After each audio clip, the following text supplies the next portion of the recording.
What do you guys think? Starting to look pretty good? Yeah, I do too.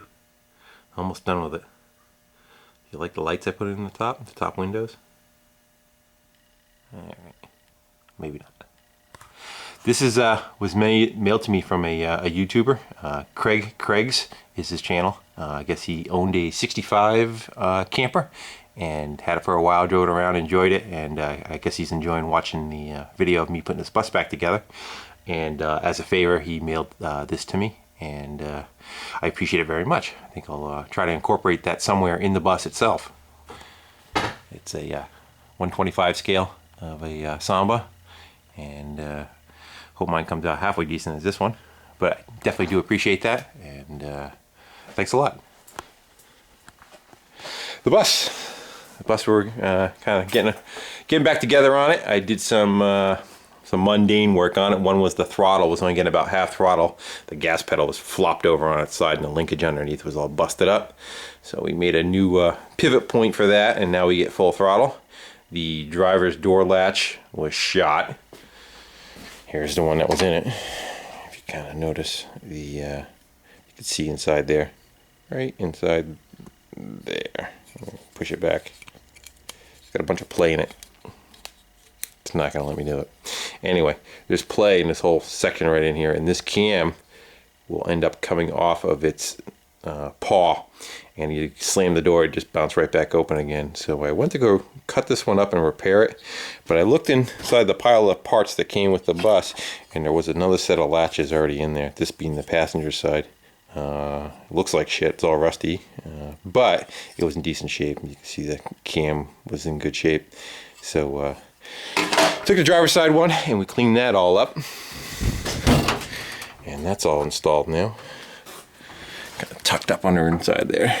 We got them all back together, and now the door, she shuts and stays shut. The mess that's in the garage, and it's a mess. I got the brake, the homemade brake out, using that. Both band saws are getting cut up and used. Welding bench, we got parts on the floor. You guys, that might look familiar to some of you. Kind of give you an idea of what I was working on. I kind of whittled it away till I figured out what I needed. And this is what we got. I'll show you on this side. We now have a bench seat. Literally. That was a park bench I got at a yard sale for $5.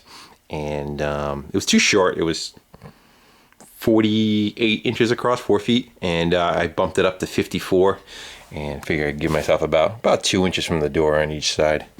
So got some new maple from Home Depot, and cut that up, made the bench a little wider, and kind of see where I sunk all the hardware. Nothing's been sanded yet. Everything's just kind of rough fit, but you can see where I cut off all the attachments of it. That's where the armrest came out. It'd be kind of rough to get in there with that. And then I had legs underneath that were chopped off. So we got all that fit in there. I kind of liked it just because of the scroll pattern that's on it, and what you can kind of see for the center. I kind of like that metal work in the center. It's just a made in China bench, but you know, I kind of like to be a little different. On the outside, I'm going to go totally stock. On the inside, I want to do whatever I want to do, and this is one of the things that I want to do. So it's going to have some cushions on it. You're not going to sit right on that. It might be a little uncomfortable. And the chair, the whole thing itself, is going to have springs underneath it. I got some ATV shocks. Springs are probably, I don't know, 2-inch diameter or something like that. So I got to make some mounts for it.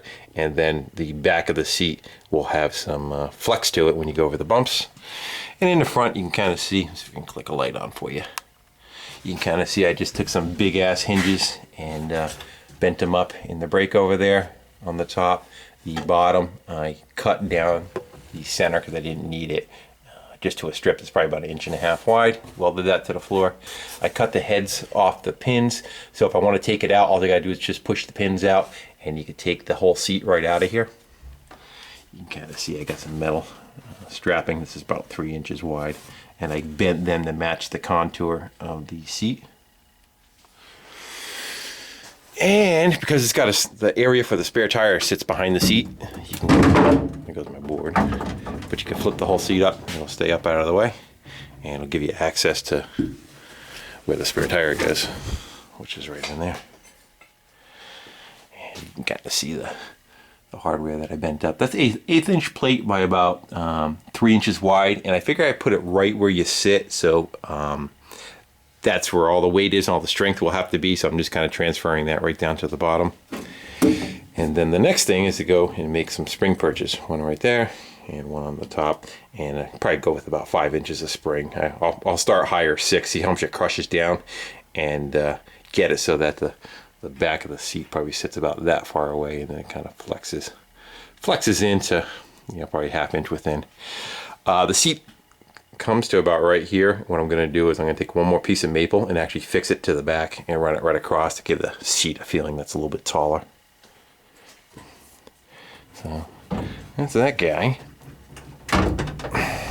See how she fits in there, and I like the fact that it kind of stays up in place. The other thing I got to come up with too is when it's down in the down location, I got to figure out how to encapsulate it so it doesn't want to flip up. Not that I don't think it really will, but yeah, if you're in an accident, well, if you're in an accident, you're kind of screwed anyway. That's the outside of the bus, pretty much right 6 inches past where your feet are. So, but as you can see, where it's sitting, it's actually sitting low. The boards are down. This will sit higher up. Yeah, which hold on one second. Let's fix that so you can actually see it.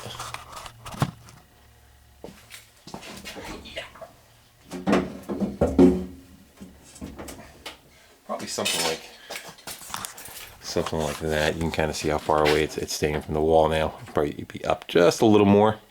And I'm going to put, again, one more piece of maple right across the top of it. It'll kind of make it look like it's all one piece. So that's what I did yesterday. Got that kind of set up. Door doesn't shut good when it's up on the lift. There you go. Kind of tweaks it. Unibody, don't you know? And that's the original seat that was in it, but they're just shot. They're just absolute pieces of shit, infested mice, nasty ass looking things. So the tracks are rotted off of it. Everything's kind of blown out on them. Don't they look comfy cozy? So that's kind of why I went with this too. Just to repulsor these seats and do them upright probably cost you about $400 or $500. I'm in it for $55, and I got something different, you know. So, all right. So that's enough for the bus. We'll hopefully continue on that today and get the spring set up, put in place, and have that ready to rock and roll. And guys, making videos. Ooh, gotta turn that light off. Turn that light back off. It won't turn off. Turn off! Staring at the light. Put my finger over it. How's that? Guys, making videos on movies. How do I want to say this? Car chase movies, car movies, I guess, in general, and TV shows. And everybody's gone through the basics already. And you know, I grew up being a red-blooded American kid with no license, watching Dukes of Hazzard, Starsky and Hutch, the cartoons before that. You had like Speedy the Bug, the Mach 5. See what else you can kind of come up with off the top of my head. The Monkeys, stuff like that. TV shows that they always featured oddball cars. The Munsters go-kart. I love that go-kart in the Munsters. You guys remember that? Driving under the truck. For me, some of the ones that may have been forgotten a little bit. You guys remember Maximum Overdrive? That was the movie where the truck driver, the trucks in a truck stop came alive one day, and I think it's Emilio Estevez and somebody else that's in that movie too. Trying to think of who it was.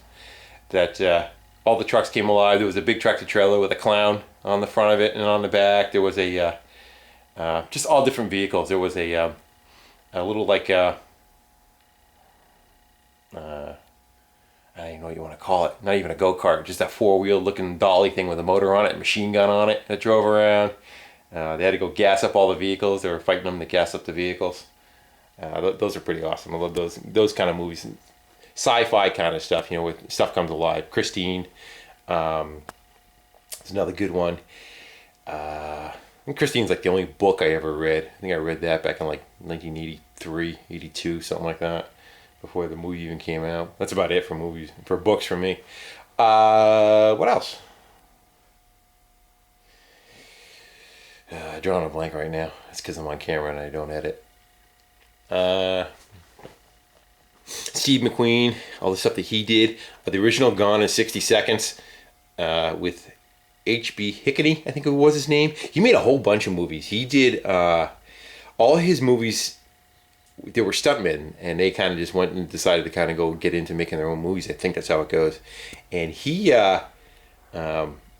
just pretty much, they would go out on Saturday and Sunday because you're supposed to pull a permit for doing all that kind of stuff and close down the roads and all. They didn't have the budget and the money for that, so they just waited for the guy to be off work, off duty, and they would just go shoot their scenes right in the middle of the city. No cop detail, no nothing. They would just kind of go ahead and do their thing. So they made some really good movies of just like real stuntmen kind of stuff. The new stuff, it doesn't do anything for me. Fast and Furious and all that kind of stuff. It just, I don't know. It's just too it's too automated. It's not real. It's not real car chase scenes, you know. That's why everybody likes like the Bullet and all those kind of movies. It's just, they're real, you know. More, well, still a movie, but it's done with real cars, real driving, you know, not special effects and cannons blowing off and blowing stuff up, you know. All the Smokey and the Bandit stuff. Is that Dukes of Hazzard, Starsky and Hutch, even like what was his name?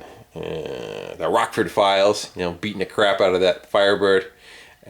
Just stuff like that, you know. Just I wonder why I had so many tickets. But first year I had my license, I think I lost it just to do the tickets alone, you know. Just from, I thought that's the way you drove. What I grew up with. Well, it's kind of my 2 cents on that. You know, it's good. Even good thing about YouTube now, you can bring all that stuff up and look at it and reminisce about what the old movies. You can find them real easy now. You don't have to wait until midnight on some obscure TV channel to catch one of the old movies, you know. So, well, all right, guys. I think I spent enough of your time. Thanks for watching my videos. I appreciate it, and commenting.